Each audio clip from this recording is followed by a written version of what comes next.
So with the firewood slabs, this is what comes off the side of the mill.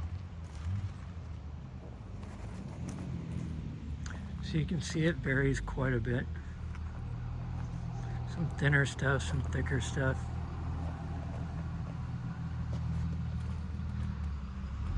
So all you got to do is take this, they're all bundled, and then they're cut to generally around 8 feet approximately. So about 3 or 4 of these bundles make a cord. So someone can just load them in their trailer, take them home, and all they have to do is take a chainsaw and they're already pretty much ready to go. They don't have to split them because they're pretty much always at a good size, as you can see.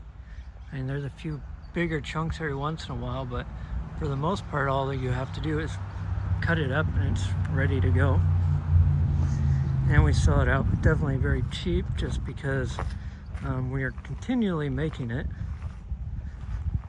And the same with a lot of other stuff. Sometimes we'll get rid of all of it or almost all of it, and then other times it sits here and builds up. This is somewhat built up right now, but not a ton. You can see kind of room up here and in front of this one where we definitely have room for a few more stacks on each side. And then you've got this one here, which also has some room for stacks, but we try to keep it open because this is some more of our stock material, so we don't want to close it off.